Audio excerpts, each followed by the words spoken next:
뉴스입니다. 탈북자와 북한 주민의 인권 개선을 목적으로 하는 교회연합단체가 출범을 앞두고 있습니다. 북한인권 한국교회연합 준비위원회는 창립을 앞두고 첫 기도회를 열어 북한 인권 회복을 위해 마음을 모았습니다. 이인창 기자의 보도입니다. 매년 국제인권단체들로부터 최악의 인권 탄압 국가로 선정돼 온 북한. 국제사회는 언론과 종교, 집회결사의 자유와 같은 민주주의의 기본권은 물론 생존권까지 철저히 짓밟히고 있는 북한 주민들에 대해 계속된 우려를 나타내왔습니다. 지난 3월에는 유엔 차원의 북한인권 조사위원회까지 구성됐습니다.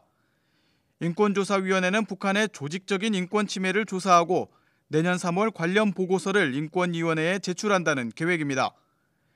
조사위원들은 8월 11일부터 17일까지 북한을, 19일부터 23일까지는 한국을 방문해 북한 주민과 탈북민들에 대한 조사를 진행하게 됩니다.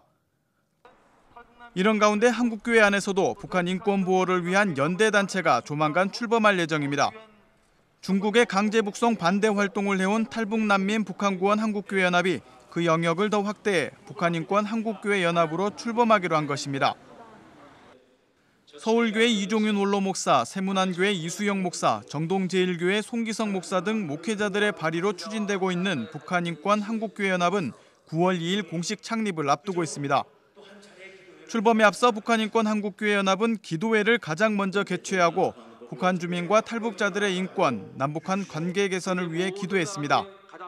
이제는 북한 땅의 인권이 보장되며 따라서 자유민주주의 국가로서 변화하는 역사가 일어나게 하시고 그것이 결국은 남북한의 우리 한민족의 통일로 이루어질 수 있도록. 이종윤 원로 목사는 설교를 통해 요셉은 형들로부터 팔리기까지 하면서 온갖 고난을 당했지만 결국 요셉의 인권을 회복시킨 분은 하나님이었다며 북한의 인권을 회복시킬 유일한 분도 사람이나 나라가 아닌 하나님이 될 것이라고 강조했습니다. 북한을 구원할 사람은 사람이 아니에요. 중국이 아니고 일본이 아니고 미국이 아닙니다. 대한민국이 아니에요.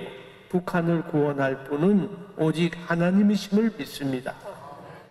북한인권 한국교회연합은 앞으로도 매주 한 차례 북한 인권을 위한 기도회를 지속하기로 했으며 전국 각 지역의 지부를 결성해 북한 인권에 대한 관심을 넓혀갈 예정입니다. 또 그동안 중국 대사관 앞에서 진행해온 강제 북송 중단 촉구 집회도 계속하게 됩니다. 한편 단체는 지난 6월 임시국회에서 무산된 북한인권법 제정이 재추진될 수 있도록 하기 위한 활동을 계획하고 있습니다.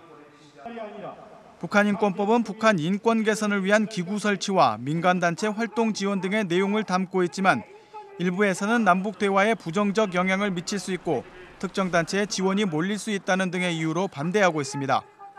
C채널 뉴스 이인창입니다.